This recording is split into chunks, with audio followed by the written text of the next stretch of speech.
Ms. Palmer Bieber, will you lead us in the pledge, please?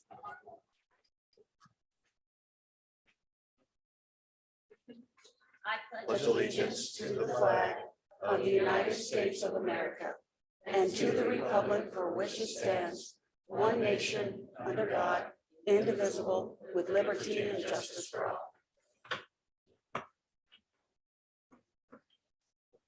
Okay, we will go ahead and get started. Mr. Imoni, is he here? He's a first up. Thank you. Good evening, Madam Chair, Superintendent Behringer, Board of Trustees. I appreciate the opportunity tonight to present this award to Heather, especially because of all of the deserving candidates in the pool. There were so many really, really good candidates, and Heather is definitely a deserving candidate as well. She's always working hard for kids. She's a leader in our school. She's an innovator in our school. She's always willing to try new things. A lot of the times when we want to try something new, Heather is our guinea pig. So she's always willing to do those things. I go into her room a lot, and she'll tell me about all the cool things that she's doing, the innovative things that she's doing. So it's really kind of nice to be up here. Heather, I'm going to make you stand up here and maybe even say a few words after I read the press release, if that's okay. So Heather Phillips has been selected as the Sweetwater County School District #2 Teacher of the Year. Mrs. Phillips is the epitome of what an excellent teacher is, and is a great example of the type of teachers that we have at Sweetwater School District #2. Here's a comment from one of Mrs. Phillips's colleagues. Mrs. Phillips models a positive, safe, intuitive, challenging, fun classroom setting. She consistently promotes 21st century learning skills to ensure Monroe Elementary students connect the importance of history, social studies, reading, writing, and lifelong learning to everyday application, along with math. Monroe Elementary students move on to 3rd grade with the tools and understanding of the importance of all of these things in related topics. Mrs. Phillips students consistently exhibit high test scores, which gives these students the opportunity to be ready for 3rd grade content. She's a person of integrity, persistence, loyalty, passion, empathy, energy, and all of these characteristics and attributes aid her to be a fantastic mentor, and it should go without saying that she knows how to mold young minds in a positive fashion. She understands her role as a professional educator. Relationships with students and staff are a real strength of hers.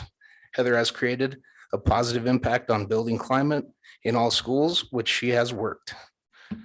Mrs. Phillips, Teacher of the Year, Sweetwater County School District #2.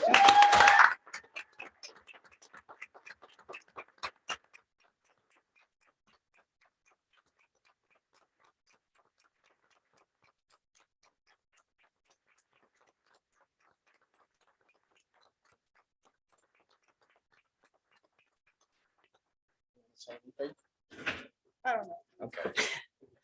Honestly, this job is liberating and you can't do it alone. And I'm gonna cry. But seriously, it's not a job. We're here for the kids. We work together for the kids.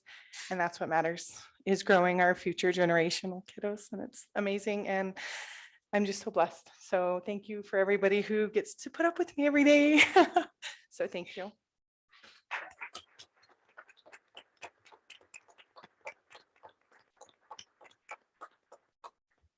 Heather, thank you so much. We're so lucky to have you in the district, and I've hear about you in the classroom and outside of the classroom, and you don't stop. And thank you for representing us so well. We're so lucky to have you. Okay, up next, Mr. Beardsley with AllState Softball Coach of the Year. Good evening, Madam Chair Morris, Superintendent Behringer, and Board of Trustees. It's my great pleasure once again to present a Coach of the Year. This individual I would describe in several words: tough, respected, hard-nosed, but sets high expectations. I have never seen a turnaround of an athletic program at the high school level from one season to the next. I mean, there's been some impressive things, and I know a lot of coaches have done that. Without saying this negatively, we could hardly catch a softball. We couldn't win a game. We did not win a game in year one of our softball program at the varsity level. Not only did our coach turn the program around with the help of parents and kids, it's a full effort, but they qualified for the state championships, had a 5-5 record in the conference, defeated Kelly Walsh High School, who had beat them 31-1 the year prior. Unbelievable. Such a great job by Blair Imoni. Come on up here, Blair.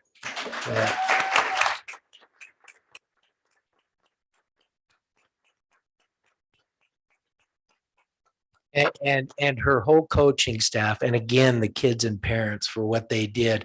So respected, folks, that as I'm the commissioner of softball, so I have to run all the meetings, go to state, do all that stuff. Tom Wilson knows what I'm talking about.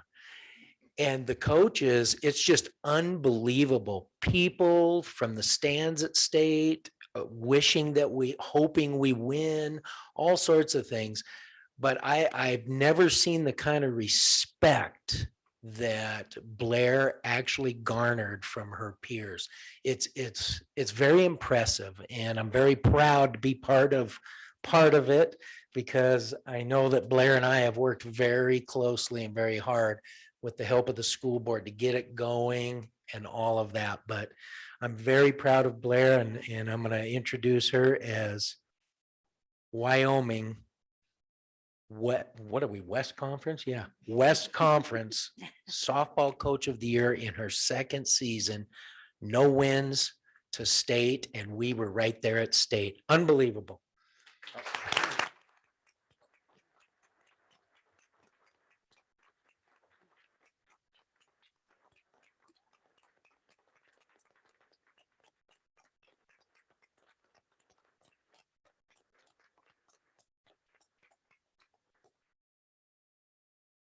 Thank you, guys. I appreciate that. You didn't have to stand up though. So we're gonna recognize the 6 girls that received all conference and all state honors. Sorry, I don't know the introduction that I'm supposed to give you guys. Mike didn't coach me on that, so. Anyways, girls, if you want to come up, I've got 3 of them here, but our honorable mention all conference, Lainey Jo Blaylock, she was our catcher this year. She is not in attendance tonight, but she was our catcher the entire year, caught almost every single game, works hard back there. I can't say enough about her. She is tough-nosed. She does what she's told. She's coachable. And, when you go to those all conference meetings, it's a dogfight of, which kids get picked. So even to get kids recognized, I think is an honor. So Lainey Jo is our honorable mention all conference. And then we had 2 second team all conference. They're not here tonight either, but Shelby Carson and Natalie White.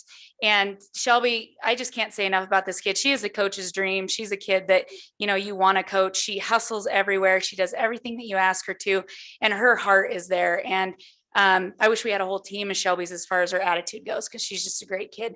And same thing with Natalie, she works hard and she does the regular things right. And she's a leader, and she might not be the most talented as far as softball wise, but what she brings to the table as far as leadership, it's just second to none. So we were great to have her, and we're going to miss her because she is a senior. And then we did have 3 kids get recognized for first team all conference, which last year we only had 1. This year we had 3. I'm going to start with Cody, since she's standing here next to me. So Cody is our transplant. She's from Mountain View. So she drives all the way from Mountain View to come play softball for us. And I can't be more thankful that she's able to do that. Cody is our shortstop. And as a freshman, starting at shortstop, I don't know if you guys know softball or baseball for that matter, but that is a tough position to play normally. And to have a freshman come in and step up and excel, I think she had the number of errors that she had, I could count on one hand. And her batting average, she doesn't hit for power, but she hits for, line drives. And she was our cleanup hitter and also batted her at third, and she was always a kid that I knew would put the ball in play. And so that's just so special. And so she was first team all conference and also first team all state. We got 2 this year, which we didn't have any last year. So that was exciting. And our next kid, Hayden got first team all conference. She pitched every single game for us, I think. I don't think there wasn't a game that she didn't pitch. And she's also a freshman. And so as a freshman coming in and getting the ball and pitching the entire time, that's a lot to ask for this kid. And you know what? She handled it in stride and she got better every single game that she went out there. And that's what we really preached to our kids. You know, are you better than the day you were yesterday? And she was. Every single game she got stronger. We also had her in the two hole because she could bunt and she could also put the ball in play. And then our last, Maddie Yoke, she's a senior. She was first team all conference and also first team all state. Maddie actually got voted 5th out of our conference up on the voting scale. She was 5th out of all the girls in our conference. So that's pretty cool. And then I think she was 12th in all state voting. So Maddie was a shortstop for us last year. She was hurt most of the year, but we transitioned her over to second. And I tell you, our duo up the middle, we had the best up the middle in the league. I have no doubts with Cody and Maddie. So I can't say enough about these girls. And, you know, like Coach or Mr. Beardsley said, it takes a team. And I wouldn't be anything without these girls up here, them getting better, them coming to practice, them putting in the work. The girls put in all the work. I just showed up and was there to make sure nobody killed anybody. So I'm super proud of them. I'm proud to be their coach. I'm proud to be a part of this school district. And I just want to thank you guys for the time. And that's all I have to say.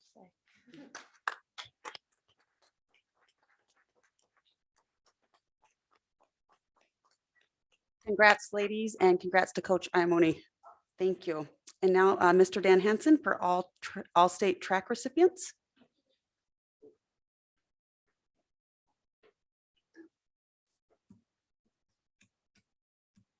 Come on up. Come on up. Is Lily here? She's here. There she is. There she is.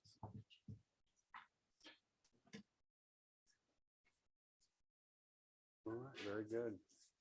All right, good evening, Madam Morris, Chair, Superintendent Behringer, and Board of Trustees.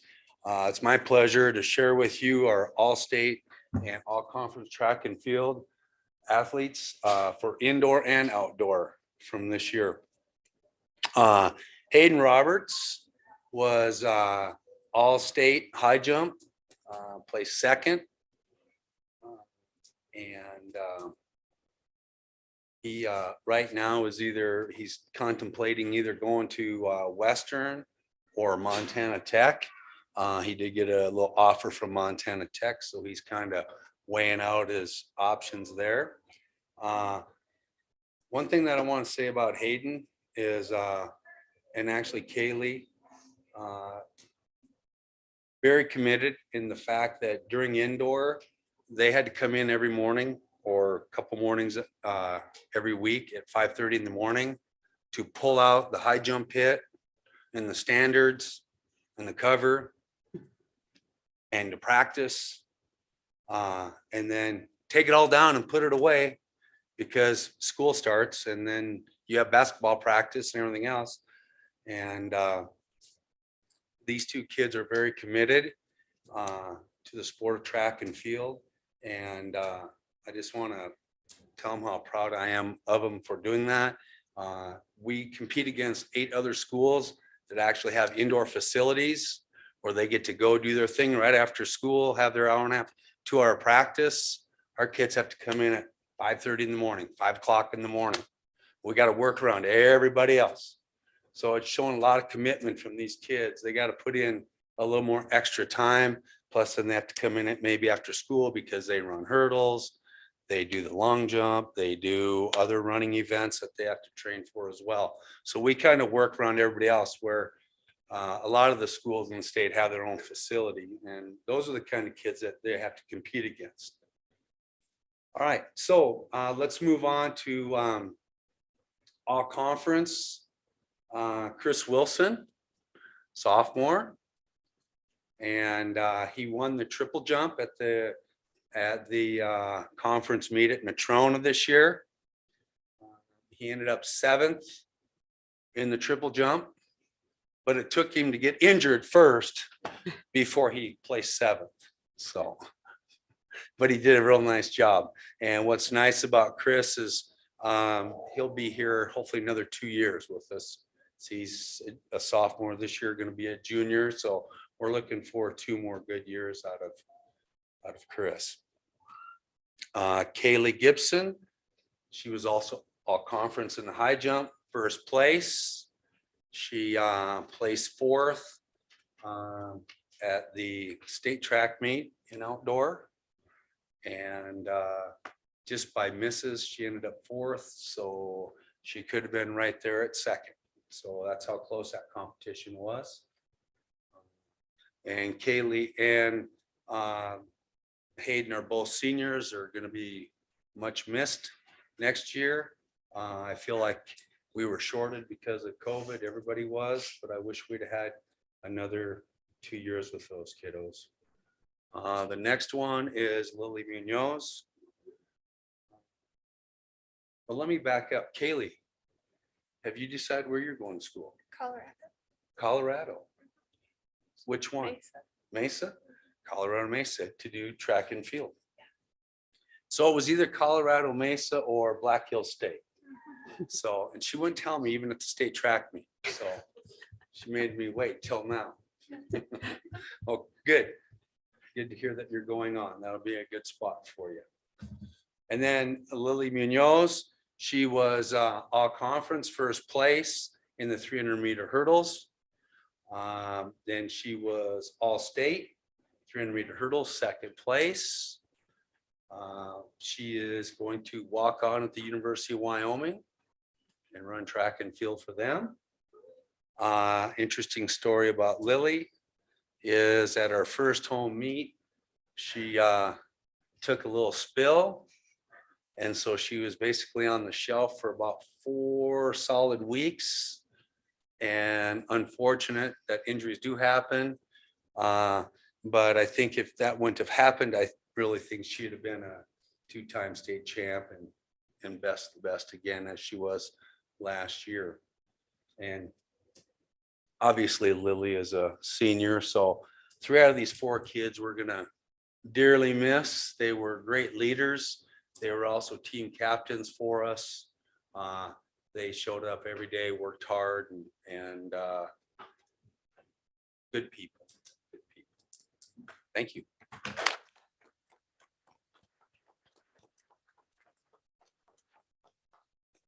Congratulations. All right, next up, Oh, we that's somebody have else's.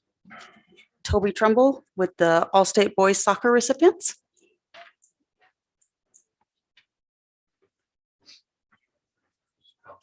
Hello, school board members. Good evening. I'd like to present to you Mr. Braxton Cordova. He is truly one of Green River's best elite athletes. Not only was he all conference in soccer this year, but he was twice all state diving and also what was your other one? Tennis. I should have known that. Nervous, I guess. Anyway, he's also was a team captain and also was the MVP offensive player of the year for us. And I know he could have been all state both years. He was all conference last year. We just didn't have a great season last year. He helped us improve to 4th from 7th this year.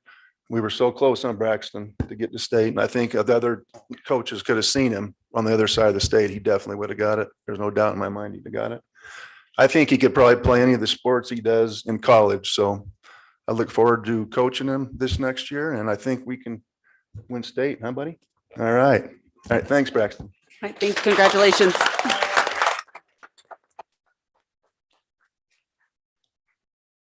Got to say one more thing.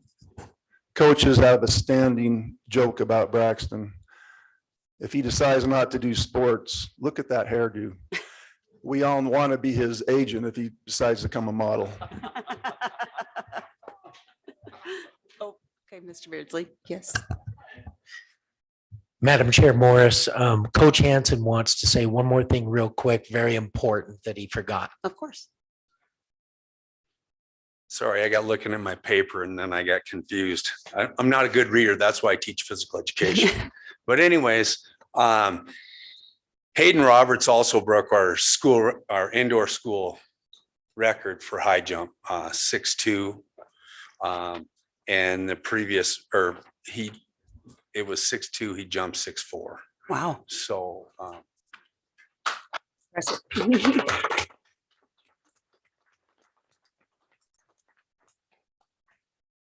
very nice job. Yeah, thank you. Congratulations. Awesome. Okay, Matt, I have you for All-State Girls Soccer recipients.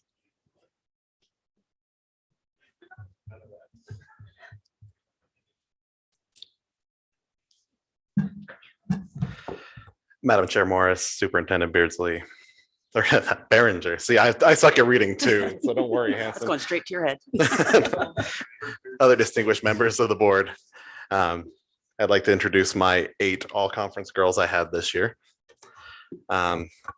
Start off with our senior Ellie Kettering, who's in a walking boot currently. Ellie led the team this year with 11 goals. She was ranked in the top 10 of the state for goal scoring. She was the one player that every time we're on the sideline, all I could hear with them was, watch out for number 17, watch out for number 17, watch out 19, watch out 19. I was like, well, they're paying attention to her. Zip it. As you can see, these girls respect me so much. It's because they know they can't run anymore. Next, we had our midfield. One of them is not here. That would be Kylie Strange. She led our team with assists this year with 5, and she is currently committed to Casper College on a full ride scholarship. One other thing about Ellie, she's weighing her options. She's got a couple scholarship options between Casper College and Central Wyoming. So next would be Brinley Doak. Brinley has scored 2 goals for us, started every game. All our seniors were captains this year. And to be honest, the most vocal of them was definitely Brinley. She was the one who you knew would give 100% for 80 plus minutes of a game. Just heart, just all heart. Next, we have our defenders. I'm going to start with the 2 sophomores, Jayla Braden and Ella Stanton. Both of them started every game for us. Ella actually scored 2 goals and had 2 assists, which extremely impressive if you know anything about soccer. And with as tall as she is, do you think she'd be really good at heading the ball? No, she's terrible. Both her goals came from free kicks. Then freshman Clara Kubal, again, another one of those players who started every game for us and just grew as the year went on. And then last but not least were our 2 goalkeepers. We had 2 seniors, Carly Bodie and Riley Rogers. Both of them just outstanding kids, split the year due to injuries, but both just outstanding kids. Last but not least, we did have 2 girls that were invited to go to the WCA Senior All-Star Game. That would be Brinley Doak and Ellie Kettering. Ellie, unfortunately, with her little walking boot issue here, is not able to play, but they will be heading up there this weekend to Gillette to represent our school. These girls have literally embodied everything I've pushed this year as my first year coaching. They've changed the way I coach. They changed me, and they've changed the program for the best. And we look to build, and these 2 sophomores and 1 freshman are going to be key in that build to qualify for state next year. We did go from having 0 wins against 4A opponents last year to having 4 wins against 4A opponents and pushing that Kelly Walsh team that we struggled with all year in the region tournament to a very respectable 2-0 that probably could have went the other way if we had found the net once. But that's my girls. Congratulations, ladies.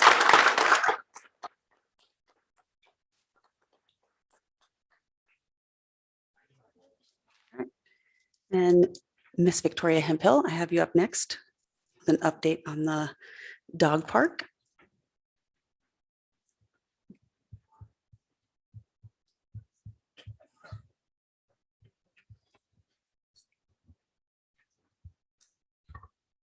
Nice shirts.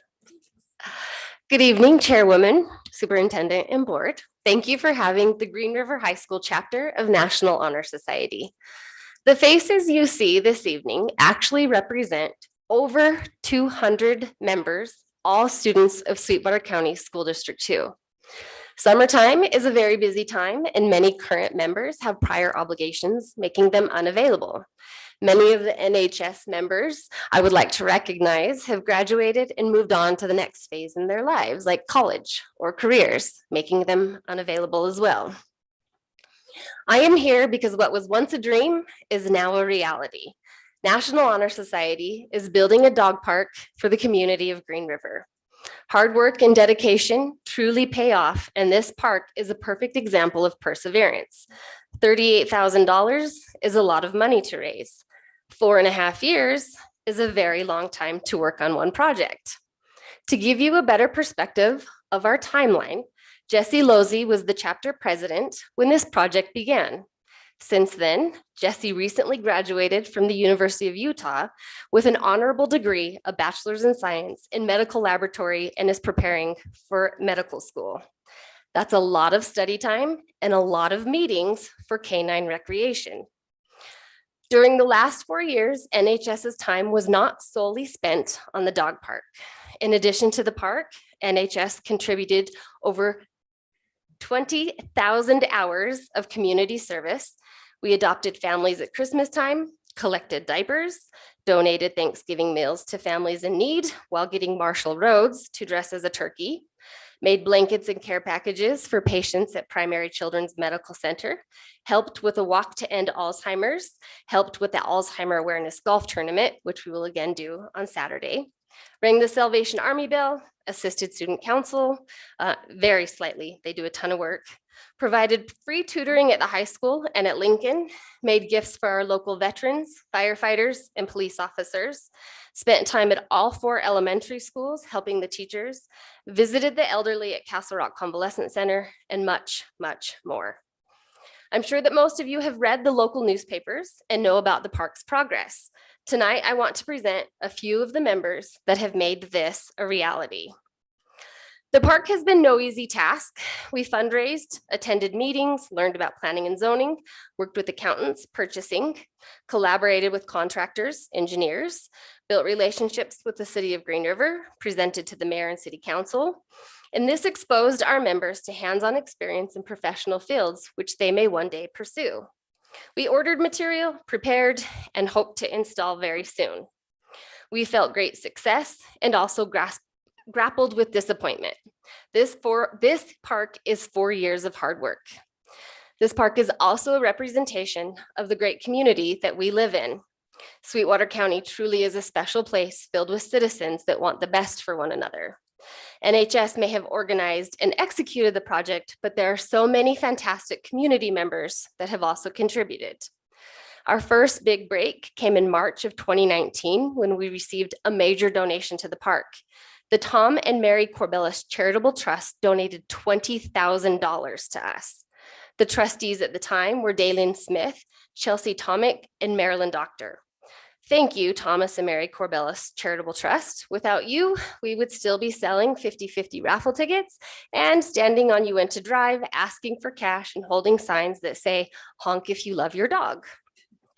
After that, Mike Brown and Inberg Miller Engineers surveyed the area pro bono. That is worth thousands of dollars. Mr. Brown was not finished helping us. He has donated his engineering expertise for 3 years, all free of charge. He's been by our side the whole time, and there is no way to measure the contribution that he has made. Additionally, he repeatedly met with our members to work through the process. Many of these members were held at Green River High School at 310. The fact that he's alive to tell is miraculous. Next came a close relationship with Brad Rainey in the City of Green River Parks and Recreation. Having Mr. Rainey in our corner was truly a blessing. As an English teacher, I'm not well versed in local government building process or maintenance. He provided a checklist of everything that needed to be completed in order to make the park reality. If Brad had not joined us, we would still be looking at catalogs of exercise equipment for dog and cute benches with paw prints. Just imagine how cute they would look. A partnership then evolved between NHS and the Greenbelt Task Force. This was led by John Freeman. The dog park is located on Greenbelt land, so the partnership seemed quite natural. The Greenbelt Task Force has taken on the strenuous task of all purchasing and all spending on this $100,000 project. In case you didn't know, government spending is complicated. The Greenbelt Task Force is the reason we are able to buy supplies. Additionally, thank you to Chris Dean and Corinne Duncan, who helped us get the money to the Greenbelt Task Force. A huge thank you goes out to Kylie Vassa and Searle Brothers Construction. The park required groundwork that far exceeded the budget. For 5 months, I contacted a couple local contractors asking to meet with them to propose work. I was denied many times. NHS members researched, prepared speeches, practiced, and anticipated the opportunity to share their ideas of the park with a receptive contractor, all to no avail. At this point, we were ready to give up. For almost half a year, we were told no or call back later. We felt defeated. In desperation, I reached out to Ken Yeager and asked for any suggestions. He recommended that I contact Searle, so I did. They said yes immediately. Plans unseen, cost unknown, they said yes. They started the dirty work, and most importantly, they revived the excitement and the importance of this park. Finally, thank you to the entire community that supported and patiently waited. I often tell NHS how lucky we are to live in this wonderful place. Groundwork has begun, and of course, challenges have come up. However, that won't stop us. We invite you all to the ribbon cutting ceremony in the fall, date to be determined for this momentous event. Each member of National Honor Society for the last 4 years is giving a gift to the community. Each and every member takes the pillars of National Honor Society and epitomizes them. I am proud and blessed to work with these fine women and men. Green River High School National Honor Society, along with many outstanding contributors, will be giving the city a dog park. Thank you for your support. Thanks.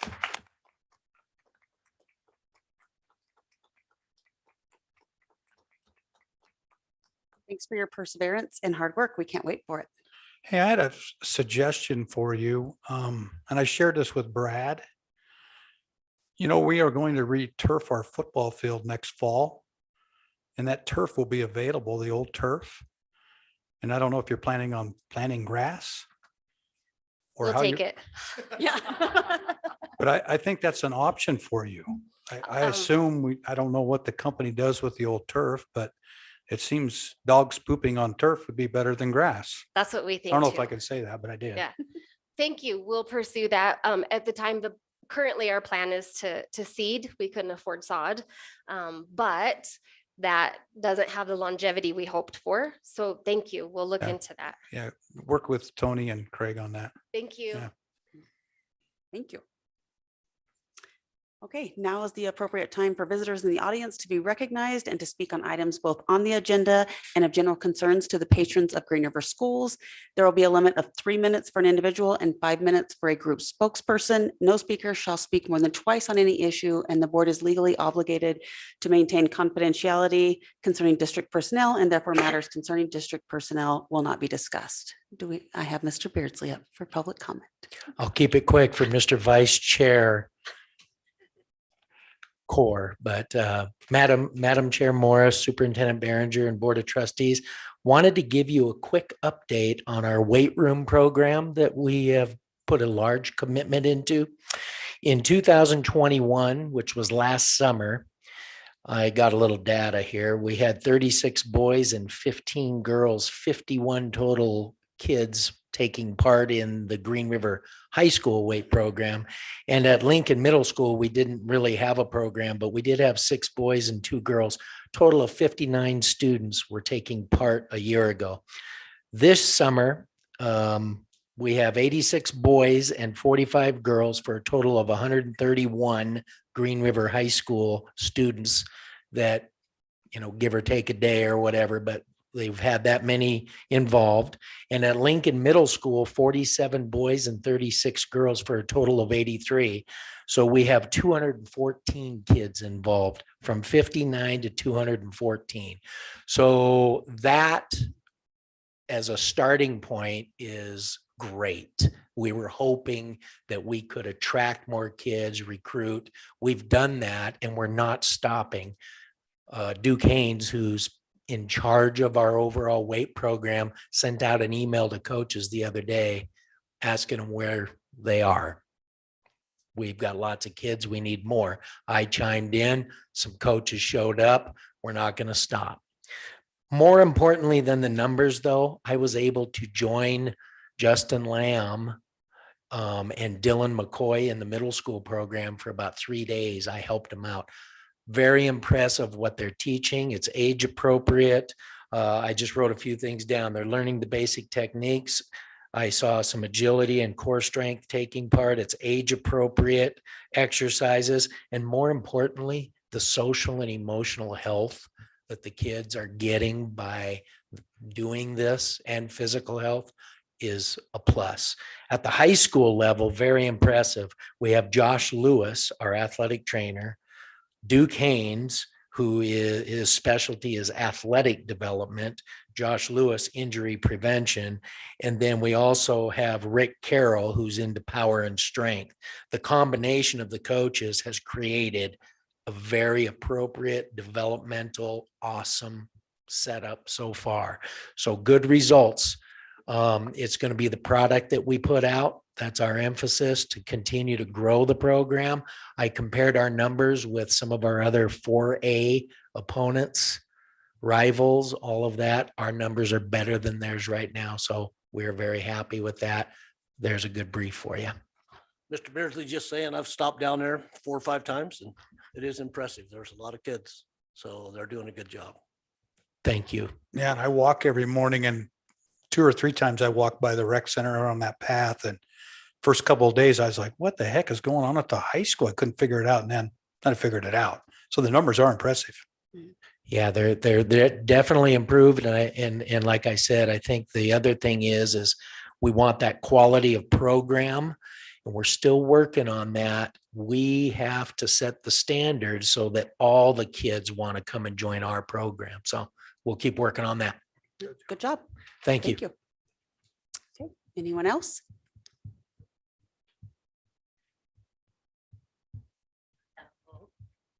All right.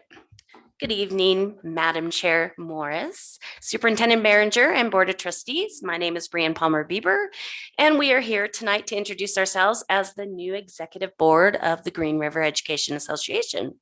So I just want to introduce a few people here. We have Christy Borchard, who will be our Vice President. Taylor James is our ESP representative, but she is unable to be here tonight. Melissa Westensko is our lovely note taker. She is amazing. If you need anyone to take notes, just give her a call. She is our secretary. And Melissa Skinner is our treasurer, who is working through the books and doing diligent work that we need. So we're happy to be working with you, but we also want to recognize we have 2 scholarship recipients to announce. And one is Allie Brown, who is unable to attend. She is on her senior trip. Enjoying the sun. And the other one is Drew Winters, who is here with us. So Drew, would you come on up?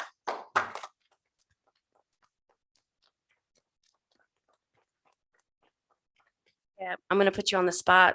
Do you have plans for next year, Drew? All right, my plans for next year, I'm gonna go to Western Wyoming, and for the next 2 years, get my associates in applied science and become a welder for a little bit, and then hope to become a shop teacher after that, after Mr. Wilson. Love it. Yeah.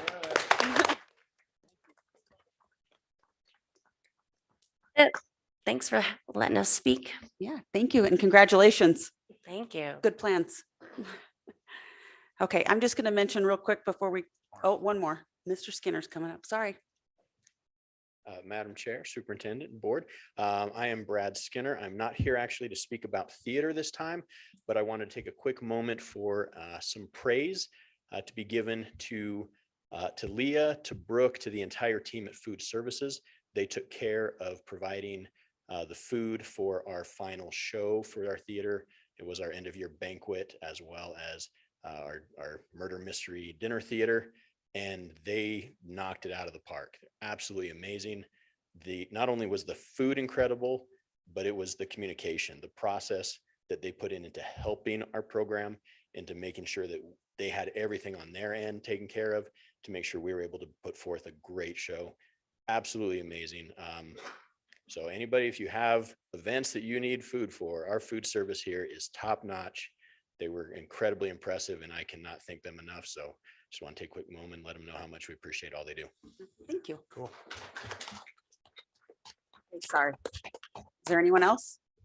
Okay, before we approve the agenda, I'm just going to say in July, rec board meeting will be at 6 p.m. Regular board meeting will be at 6:15. No rec in July. Yeah. Said rec is in July, yeah. And then in August, we will have a regular board meeting at 6 p.m. and then go back in September to 7 o'clock. So, okay, so now I need an approval of the agenda. I'll motion to approve. Motion by Tom, Second. second by Ashley. Madam Chair, I'll make a motion to amend the agenda to remove 8.07. Consider approval for an RFP for the security system intercom upgrade at Green River High School, EA Lincoln Middle School and central office. Thank you. Do I have a second on that? Second. Second by Dave. Okay, now, do I have an emotion to approve the amended agenda? Is that right? No, just No, vote on just- the amendment. Okay, vote on the amendment. Do I have a motion to approve the amendment? So move. Second. Second by Tom. All those in favor? Aye. Any opposed? Geez, I'm gonna get this right one day, folks. Okay. Now, on the amended agenda, does everybody vote yes? Oh my gosh. Motion I'm to approve the amended Oh, agenda. it's already been. It's already been amended. Okay, everybody Just vote. vote. Aye. Yes. Anybody opposed? Wow, struggling tonight. All right, you got that, Mary? Sorry about that, Mary. Just making you work tonight. Okay, approval of consent agenda items. Do I have a motion to approve the consent agenda? So moved. Moved by Steve. Second. Second by Dave. Any discussion? Anything anybody wants to take off? Nope. All those in favor? Aye. Any opposed? Motion carries. Okay, we're on to remarks about graduation ceremony. Do you want to start, Dave? I thought it was Do you- good. You thought it was good? Our program was good. It was short. Mhm. It was a nice ceremony. Tom? I thought it was amazing, both of them. I mean, we had EA and GRHS. I thought they were both classy. We saw no beach balls, only had one air horn. I mean, it was just a classy affair. It was well done, and it's just a great event every year. So congratulations. Craig? You know, it's our finish line, and I agree with Tom. It was just a very great event. It is so good to see those kids and their families, some of the challenges they go through that we hear about at EA particularly. So always a good event and in person. Yes, and I agree. I think it's a beautiful culmination of now we have pre-K up through high school and what the staff and the kids do and everybody that works so hard to get them there. And it's always my favorite part. I enjoyed it. Both of them, EA and high school, were great. Well, I've always said the best part of our job is handing out diplomas, and the most important part of our job is making sure we graduate kids that move on to bigger and better things. And I thought the ceremonies were great. I really enjoyed the music that was part of the Green River High School graduation. I thought they did an outstanding job.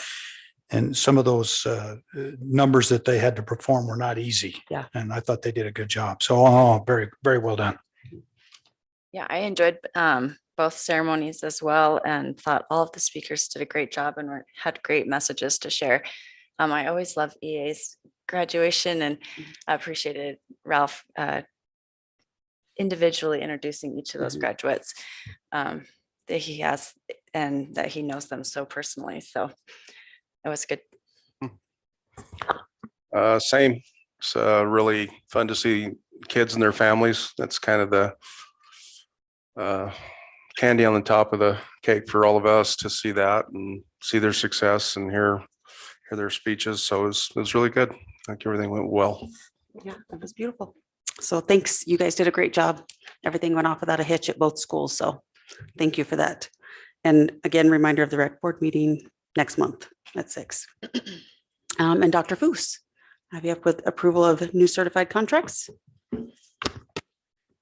Thank you, Madam Chair Morris, Superintendent Berenger, trustees. We just have one, a STEM teacher over at Lincoln Middle School, Jason Wheeler, and thank you for your consideration. Do I have a motion to approve? So moved. Moved by Tom, Second. second by Dave. Any discussion? All those in favor? Aye. Any opposed? Motion carries. Thank you. Thank you. And now, Mr. Berenger, a year-end summary of enrollment. Yes, well, I got just a quick, hopefully a quick presentation of kind of the year. So we started the year in July with the great plan. And part of our plan was some of the 25 visible learning and what we could do to impact without making sudden big changes to what we already do well. And we thought clarity is something we'd focus on, and you heard that throughout the school year. And, you know, just as a reminder, it's a state in which a teacher who is in command of subject matter is able to transmit information, be able to communicate with the kids in your classroom and be able to communicate as a principal. And on the 25 visible learning charts, it has an impact, high impact of 0.75. So that was one of our focuses. Another one was we had principal-led walkthroughs. And I think overall that was a good thing. The reason for the walkthroughs, and there's lots of reasons, but I picked 3. It helps improve classroom instruction. It helps build trust and rapport with faculty and administration, and it helps decrease discipline issues. We saw some really good things through our walkthroughs in data, and just some very positive things through that this year. Our safety plan, we had to have a plan to get through the pandemic. Our staff wellness opportunities, some of the things we did, we included Healthy Teacher, which is an opportunity to work out and do some things online with a couple ladies, and Mindful Wednesdays. We had some other things, but we had some challenges. Mary, so this was kind of what our year started like, and then the challenges hit. So I couldn't pass up the opportunity for this. Sarah Richardson, she comes from Cumbria. Follow the narrative, the dog's way. No Worries, Sweet Dreams, the dog. This is a crossbreed, 5.5 years old, known as Nippy.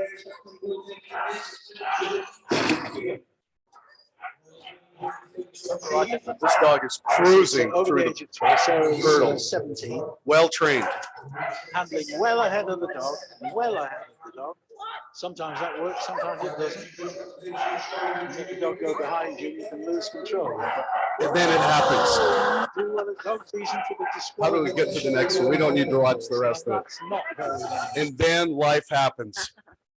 Better on turf than grass, I'm telling you. Easier to clean up. And we had not talked before this meeting. Well, and you kind of soften the blow too when you use that term. So I thought this is perfect. So we followed the WDE or the state guidelines somewhat, and we hit some hurdles. And you can see in September, October, we had lots of people out of our buildings. And then we made some changes to our plan, and things got better. You know, we had the national narrative on education. Unfortunately, what people see on the coastlines from our national media is what they believe happens in the center of the country. It just is not true, but it's hard to communicate that because they get to watch Fairmont or Fairfax County, Virginia, where they pay their board members do their thing, and then they compare, and then we get compared to them, and we're closer to Calgary, Alberta, Canada in what we do than what we do Fairfax County, Virginia. But then we had some social emotional issues come to the forefront that, you know, if you watch 60 Minutes a while back, it was coming, but the pandemic just really made it go, really exasperated it.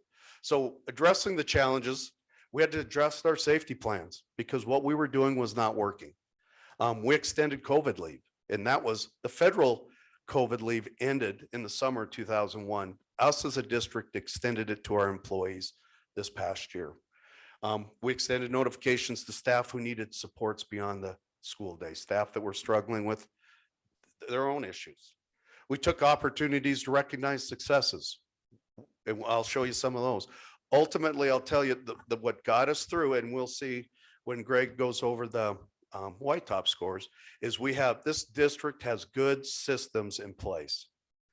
So we had 61 people at PLC conference. And one of the things they talked about is if you have strong PLC teams, which this board has supported, you can survive some of the challenges, unforeseen challenges. So as we all know, these were challenges that there's no playbook on. So shifting gears a little bit into the year enrollment, we ended with, I took the last day of school over a 10-year period, and we ended up 20 higher than we were a year ago. But you can see we're down 307 students from 2014-15. That's a lot of kids to lose in relatively short time. So, but we are up 20. So our largest class is our 9th grade class. There's 213 of them. Our smallest class is our 3rd grade class, which is 156. So there's a big difference between those two, but we have classes right around that 9th grade, this year's 9th grade, just below them that are very similar in size to that. So our high school is actually going to go up in enrollment. Ranking in the state, we are the 11th largest district in the state, according to the WDE for this last year. Our enrollments dropped. There are some that are increasing and some that are dropping like us. Activities participation. Thank you, Tony and Ruth, for this information. We had over 70% of our kids participating at the high school in activities. The numbers look like they're down, but some of those programs go on throughout the year. FFA is all year. And so those numbers we could have added on, but then we just counted them the one time. And we didn't count pep band. If you went to a basketball game or a football game, you could see we had a very active pep band. We counted that as the marching band. Our middle school activities, we had 293 out of 591, 130 and 57. So we have good participation in our activities, and we did not include all activities. These were just, we'll add to that list as we find ones we miss. Graduation rates from last year. The state average went up to 82.5%. Our high school was 92.27. EA is 71.43. Now, you have to understand EA with such small numbers, you have a kid that doesn't graduate, that number plummets. So it's sometimes the percentages aren't a fair representation, but you can see we are well above the state average. And even though across the nation, and we did too here, it is the pandemic, we lost kids across the nation. They just went off the map. So not sure what happened to a lot of them. And we had some of that here too. I showed this earlier in the year, but I do want to share this again because it is a success and it shows the systems in place in this district. And I'll tell the story for the people that didn't hear it the first time. A superintendent, not in this district, in another district, was trying to figure out how his test scores in his district improved over a 10-year period. And what he found is his district did well. It's one of the top 10, but he shared it with me because our district had the largest increase in test scores in the state of Wyoming of every school district over a 10-year period. And so that is a credit to the support you guys give. It's credit to the teachers in the classroom. It's a credit to the principals that lead their buildings. So that's a remarkable statistic. When you look, if I had names on those schools, only one school in that top 10 is a similar size. Most of those schools are significantly smaller than we are. So some other successes, our middle school was one of 134 middle schools across the nation that won the Project Lead the Way Distinguished Gateway Award. They were the only program in the state of Wyoming that was recognized this year.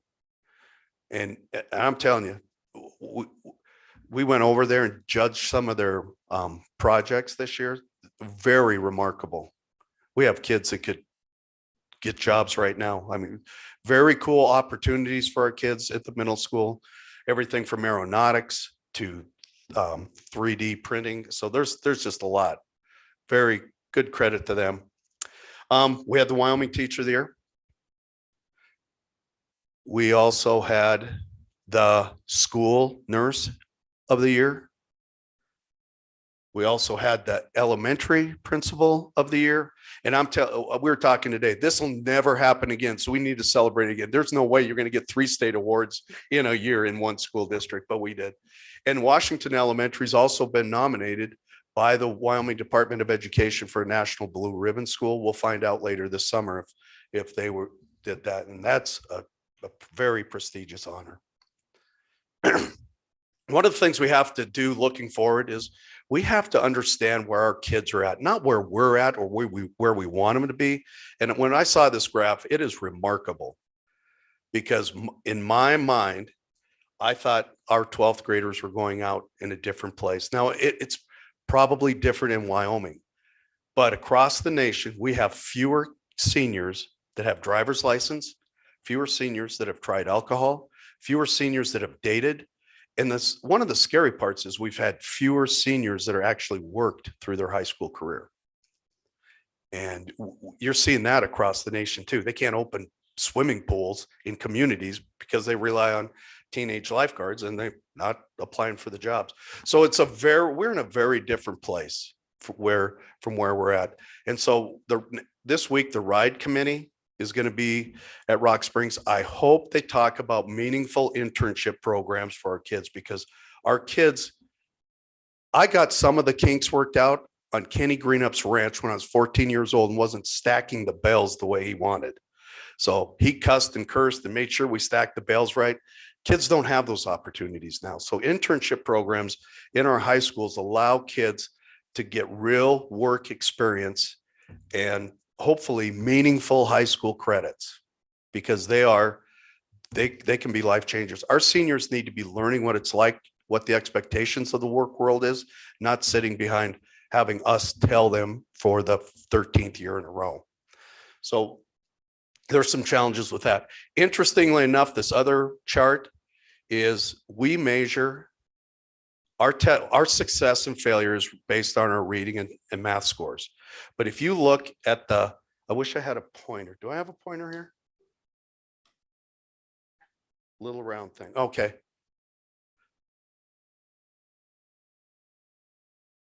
I'm not going to be able to get it there.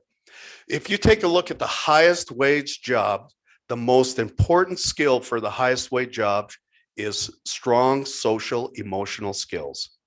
So if we want our kids to be successful, the best thing we can equip them with is the ability to get along and work with others. The lowest paying jobs require the lowest social emotional skills. That it's a very interesting chart.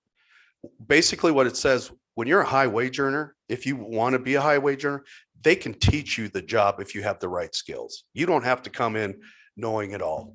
If you have that ability to learn, you're going to do well. So those are places that we need to try and get the focus away from a reading and math score, because there's nobody in here that says there you go. That's where your success or failure is at. Our success and failure is at, we talked about graduation. What can our kids do for themselves when they graduate? So our focus next year is going to be on wellness. We've added 2 family counselors through the ESSER funds, and those are to work with students, staff, and families. We saw an increasing number of parents that going, I'm not sure what to do next with my kid. I'm worried about my child. What can we do? We have 2 counselors through the ESSER funds that we're going to hopefully help families and help our staff and help our students. We're going to continue the opportunities to participate in wellness programs, because that's important to those that have time or that want to take part in those. We're going to help our staff and students, should I say, better understand trauma and toxic stress in a classroom. Not every kid comes into classroom ready for reading and math. We need to be able to recognize that and be able to help them work through that. We're going to build on our PLC teams. We just sent 61 people to a conference for PLCs amazing conference. And we know that the strong teams are part of the systems that got us through the challenges. We'll continue with our walkthroughs and clarity, and we're going to begin to work towards collective efficacy. And I have that under wellness, because when you look at collective efficacy, when a teacher believes that what they're doing is important and they believe they can trust others, that on a scale 1.57 is huge. But it also it creates a healthier environment for the teacher in the classroom, for the kids in the classroom. So we're going to begin working on that more in a systematic way. Our other goal will be safety. We're going to develop strategies to help address bullying. Part of that is making sure people understand the definition. Not all bad behavior is bullying.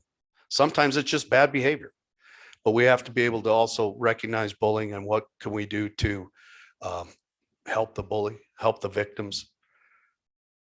Understand everyone's collective role in safety. It is not Jason Foose on the depth chart is number one under safety. It is not his role to make sure we're all safe. It's all of our role. And what is our role in safety? Jason had brought in the Green River Police Department, the Sheriff's Department, and a guy that was involved in Columbine in some capacity. We had a great discussion. We do some things very well, but we're going to do some things to help make sure our facilities continue to be safe. So we're going to enhance our risk assessment protocols, and not just for students. So one of the things that Dr. Demery talks about is we have to update our risk assessment protocols for students, but we also have to do that for staff, help recognize if we have a staffing crisis, staff member. Enhancing our building safeguards. We're updating the intercom. We have key fobs at the high school that they're going to be able to use, emergency key fobs. Looking forward to see how those work.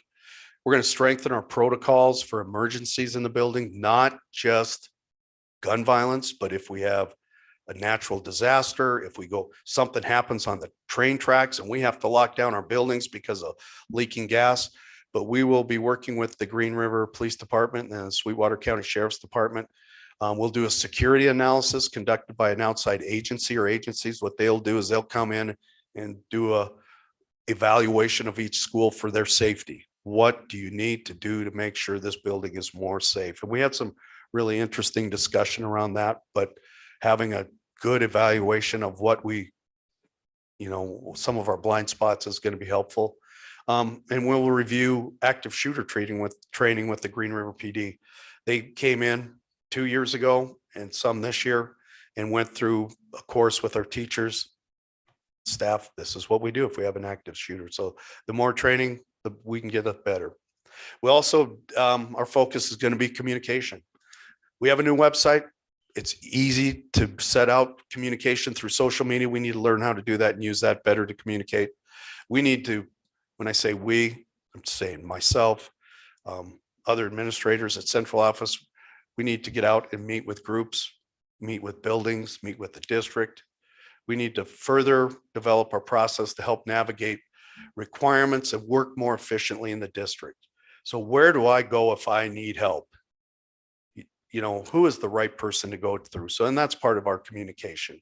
We have people going, I need help here, but I'm not sure where to go. So we need to be able to help them with payroll, help them with a variety of things. We need to work with parents and stakeholders in our individual buildings. How can we best reincorporate our parents in roles inside our schools? Because of the pandemic, they've been locked out for the last 2 years. We did some things towards the end of the year, but we need to have our families back in our schools. And part of our success in communication or lack of success in communication is just being visible in the buildings, being out and around so people see you and can come approach you on their turf. So, and we're planning for next year, understanding the mistakes of the past and preparing with optimism for what we can do for the next year. And we are planning as we speak. So thank you. Any questions, concerns? Okay, thanks. Thank you. Okay. Up next, we have Miss Christine for bid results for oil, gas, and fluids. Madam Chair Morris, Superintendent Behringer, and Board of Trustees. I'm presenting on behalf of our Transportation Supervisor, Rachel Todd, and she is recommending what you have in front of you here with the unleaded, the diesel exhaust fluid, and the windshield washer fluid to be awarded to Homex at the prices that are listed there. And additionally, the motor oil 1540 and the 7590 gear oil, as well as synthetic grease to be awarded to Schaefer's as their oil meets the specifications that she put out. Just so you know, the loaded question on the fuel prices is diesel, the prices this year at 458, 459 is up 62% over last year's bid. Unleaded is up 37% over last year's bid. And the diesel exhaust fluid is up 48% over last year's bid. So this will impact our budget for next year. I mean, it could be anywhere from could be six figures, honestly, in fuel. We'll see what happens. But as you know, transportation is fully reimbursed by the state, so they're going to get that bill next year. But just wanted you to know. And with that, I'll answer any questions. Do you have any questions? Madam Chair, I'll make a motion that we approve the RFP from Homex for diesel and unleaded coolant, diesel exhaust fluid, and windshield washer fluid as presented. Okay. Do I have a second? Second. Second by Tom. Any discussion? All those in favor? Aye. Any opposed? Motion carries. Madam Chair, I'll make a motion that we approve the RFP from Schaefer's for the 1540 motor oil, the gear oil, and also the synthetic grease Okay. as presented. Do I have a second on that? Second. Second by Tom. Any discussion? All those in favor? Aye. Any opposed? Motion carries. Thank you Thank so you. much. All right, Mr. Behringer, you're back up. Okay. Madam Chair Morris and Board, we have a consider for approval for an RFP for legal services. This is the first time we've done this, discussed this in a while. So in your packet, there is the description of what they're doing, of what the expectations are. My recommendation right now is, because we haven't really discussed this much about what this would look like. But I do hope in the future that maybe we have not an RFP, but a contract we can renew every year, so we can get a better idea of what our rates are. But for right now, if you're considering approval, I would recommend on 120, page 120, where it says submitted letters by August 1st, I would recommend we move that. And talking with Mr. Core, we typically renew our legal services at the December board meeting. So we could move that back, which would give us more time to discuss what we may be looking for.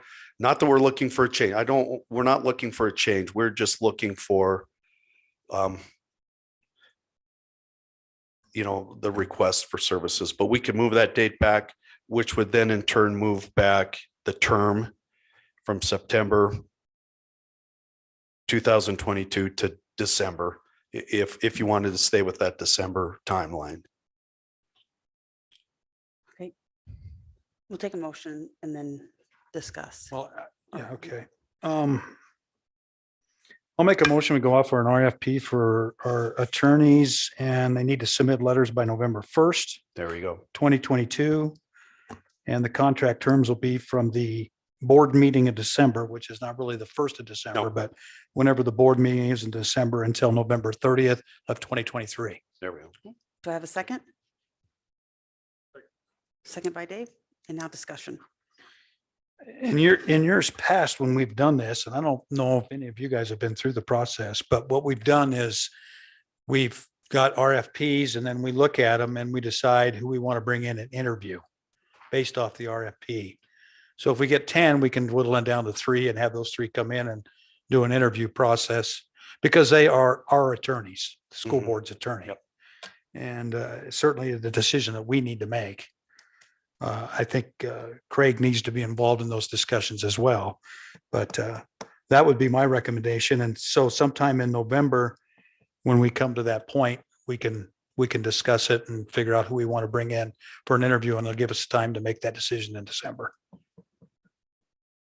And I agree with what Craig said. I was a little shocked that this was on the agenda because I was trying to figure out why, because usually we do this in December. So I'm certainly not looking to dump the attorneys we have, but I think more clarity of what we're doing with them is a good idea. Yep, I agree. And when we talked, I said, I think transparency, we talked about this once before, and then we decided not to do it. I think just be good stewards of money and finances and be transparent. We go out for RFP, and if we end up picking the same group for the next 30 years, as long as we're being transparent about it, then there's no issue with that.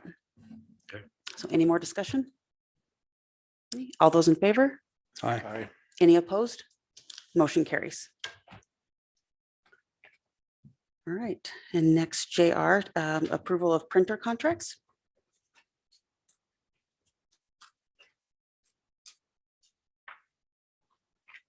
All right.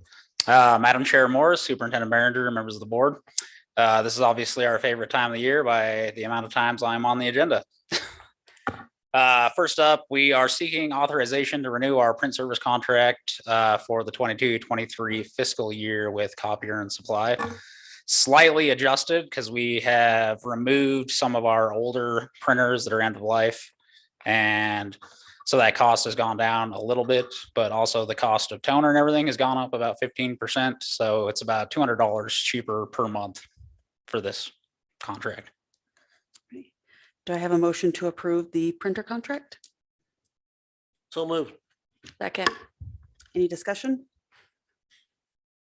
Okay, and that was with Copier and Supply, correct? Correct. Okay. All those in favor? Aye. Any opposed? Motion carries. Okay. Go ahead, keep going. Okay.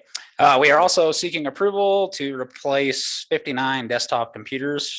These are end of life as well, so they're on our list. We have about 34 staff computers, and we're replacing the Photoshop lab at Lincoln Middle School. Cost should not exceed $60,000. Okay, do I have a motion to go RFP for the purchase of the 59 desktop computers, not to exceed 60,000? Moved by Dave, second. Second. Second by Steve. Any discussion? All those in favor? Aye. Any opposed? Motion carries. Thank you. Okay, lastly, we are seeking approval to go out to bid to sell our surplus technology. So this includes old computers, iPads, wireless access points, projectors, other network equipment, and some servers that are all end of life. So we're just trying to get whatever we can and give them to somebody else that can use them. So. Okay, awesome. Do I have a motion to approve the bid for the sale of surplus technology equipment? So moved. Moved by Tom, second by Ashley. Any discussion? How will that money be handled? How does that work? So the money, I believe, Chris, help me, it just goes into the general fund, correct? Yeah. Okay, any else? All those in favor? Aye. Any opposed? Motion carries. Thank you. All right, Dr. Demeray. I'm not even going to try to say that name of what you're asking for because I will. Snoozlin. Right. Snoozlin, Snoozlin? I didn't know. Madam Chair Morris and Superintendent Behringer, members of the board. So just some clarity around a Snoozlin room is in 2011. We used some federal funding to install a state-of-the-art multi-sensory environment at Harrison Elementary for some of our students with special needs. And it's still a very popular, service that we can offer those students, and still we're one of the only few districts. At the time, we were the only one in the multi-state area that was able to provide this. And now I think it's gained some popularity. But So what we're asking for is to request for proposal to go out and replace and install a few of the pieces of equipment. It's been over 10 years and, we just feel like there are some new updated kinds of things that we could install to enhance that environment for our students. And because we're going out again for requesting those federal funds, we want to make sure that we're following their kind of protocols for requesting those and making sure. So even though it's a snoozling is pretty specific, and that the company that came and installed it, we want to make sure we go out for bids and see what's out there, proposals for the equipment that might be available to us to be installed. So it is not to exceed $30,000 at this time. Madam Chair, I'll make a motion. We go to an RFP for the snoozling room, not to exceed 30 grand, being paid out of the Title 6B American Rescue Plan funds. Thank you, Steve. Do I have a second? Second. Second. Any discussion? All those in favor? Aye. Any opposed? Motion carries. Thank you. All right. Mr. Behringer, an MOU for Western and the school district. Okay. Madam Chair Morris and board, we have an MOU with Western Wyoming College to offer classes, dual and enrollment courses. We have 13 classes that we'll be offering. The great thing is I also I'm a part of the Southwest Manufacturing Partnership Committee, and they're always looking for some of those CTE classes and how, and Western Wyoming does such an outstanding job in their facilities of getting those trained. We have 6 CTE courses through this of the 13 that we'll be offering for dual and concurrent courses. And hopefully with the addition of our culinary arts, we'll be able to look at offering courses through them for that area too. Perfect. All right. Do I have a motion to approve the MOU for dual and concurrent courses with Western Wyoming Community College? So moved. Moved by Tom. Second by Steve. Any discussion? All those in favor? Aye. Any opposed? Motion carries. Thank you. Thanks. And approval of the Lincoln Middle School Handbook, GRHS Handbook, Expedition Academy, and the Activity Handbooks. So Principal Heslop has one small change. Okay. That he would like to have in that handbook. Yep. So, and the reason it's late is this is in light of the conference we just got back from. So he has a very good excuse.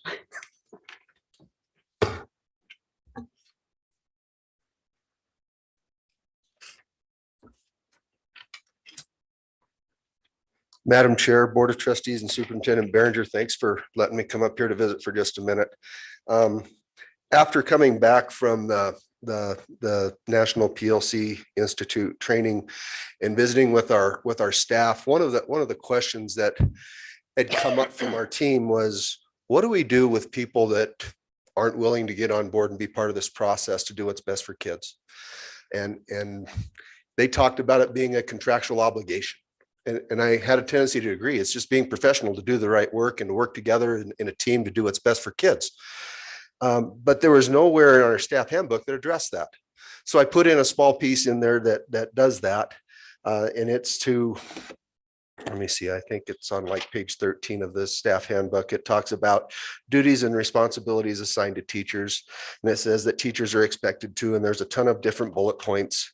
And the one that I added was to participate in a collaborative team to ensure that all students learn at high levels by collectively determining what all students need to learn, analyzing data from common formative assessments, and sharing best practices to build capacity among our staff, and identify how to best help all students succeed from the results of their collective efforts.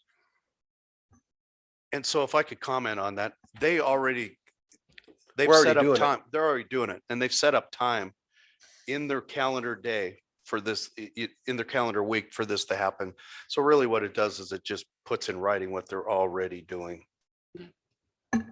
Just wanted to be clear about it and let you know ahead of time so you weren't approving You'll get something that wasn't changed to there. Mary if it gets approved. Yeah, I already have it in the handbook highlighted. I'll wait for tonight's Okay. verdict. Thank you. Thank you. Thank you. And the rest stayed the same? We mentioned, okay. Madam Chair, I'll make a motion. We approve the 2022 Lincoln Middle School Student Handbook, Green River High School Staff Student Handbook, Expedition Academy Student Handbook, and the Activities Handbook as presented. Do I have a second?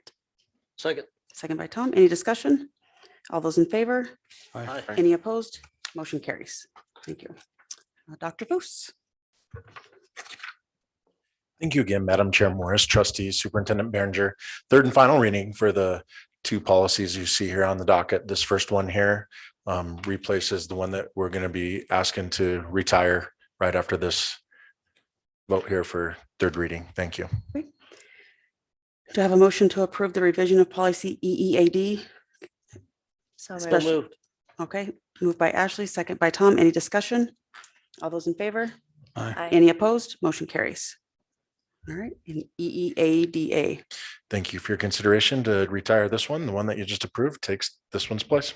Okay, do I have a motion to retire policy EEADA, third reading? So moved. Moved by Dave, second by Steve. Any discussion? All those in favor? Aye. Any opposed? Motion carries. Thank you. Okay. Superintendent and board comments. I just want to remind people that the summer meal program is going. So if you have kids that are hungry, that they need food, please, please, please participate, take advantage of that, spread the word, share it among people. And a shout out to Project Lead the Way. Kathy Stanton was a big major reason why we got that in this district. It's an amazing program. I still would like to see it work its way up to the high school. I think it's got a lot of teeth to it and there's a lot of good stuff that comes from it. But I hope everybody enjoys their summer and go on, Steve. Okay, thanks. Yep. I got a couple things here. Just a reminder that the Ride with the Gov, Governor Gordon will be in town Wednesday and Thursday this week. I believe it's Wednesday night at the Holiday Inn and then the one Thursday morning from 7 to 8:30 at the Holiday Inn. I plan on going to the Thursday morning one. I don't know if anybody wants to ride over or whatever. I believe Heather Phillips is a Green River High School grad. Is that correct? Yes. It leads into something that I had written down that ties into the internship you folks talked about. Our future teachers are walking Green River High School's hallways. And I'm convinced of that. And we need to somehow reach those kids and intern them into becoming teachers. And I don't know how we do that, but I think it's, and this is not just Green River. This is every school district in the state of Wyoming has future teachers in their hallways. And somehow we need to do some internships with those to capture those people. Because let's face it, we are in a teacher crisis, not just a shortage, but a crisis. And I was glad I wrote this down too before you presented, Craig, and that is, I'm adamant about this. Student safety, we need to be ahead of the game. And what happened in Texas can happen in Green River, can happen anywhere in this country. And it's been proven over and over again. And so we need to work with our legislators and hope that we can come to consensus on how we better protect our kids and keep our schools as safe as we possibly can. Do I want to build buildings that takes an act of God to get into? I don't. But I think there's things we can do better. And I'm hoping we can do that.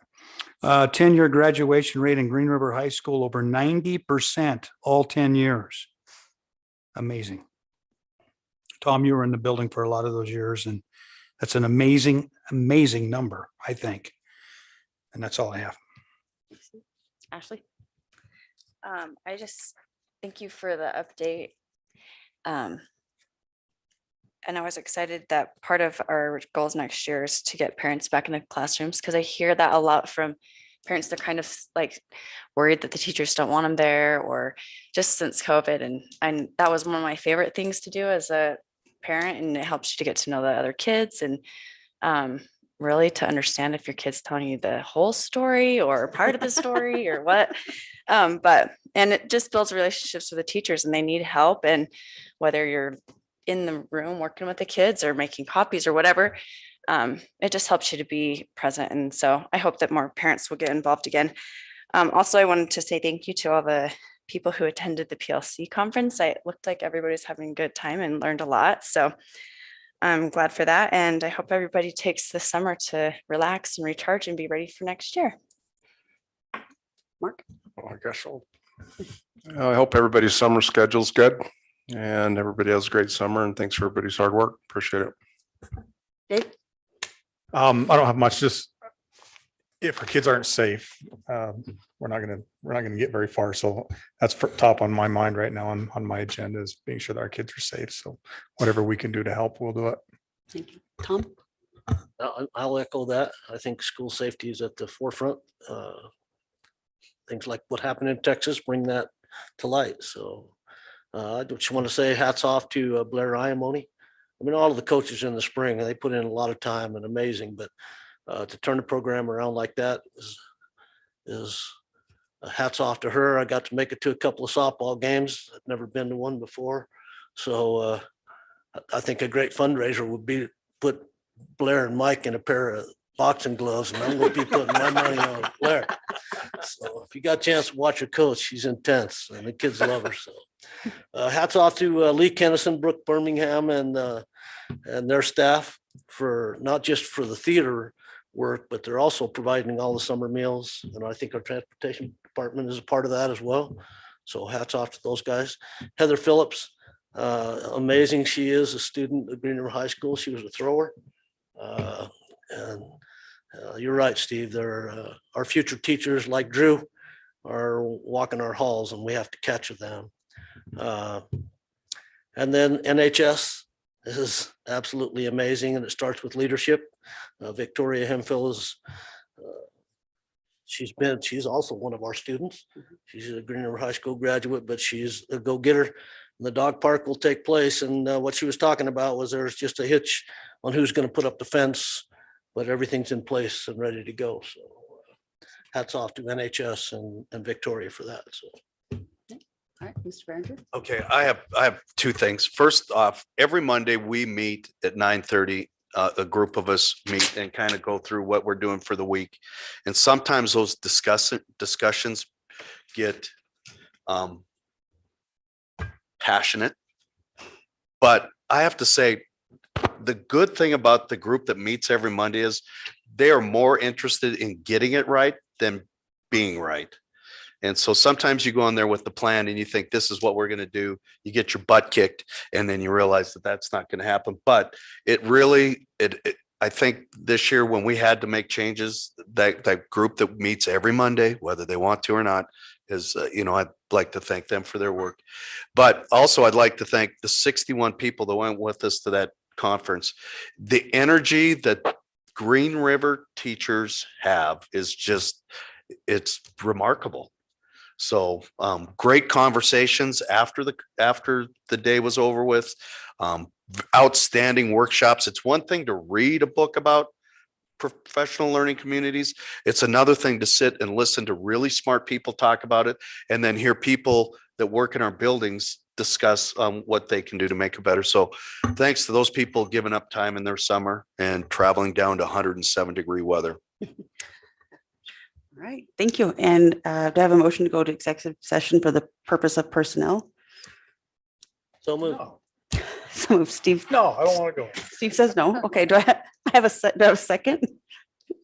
Second. Second by Dave. Go on. All those in favor? Aye. Opposed? Steve, now's your turn. Motion I carries. voted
executive session? I make the motion to end our executive session.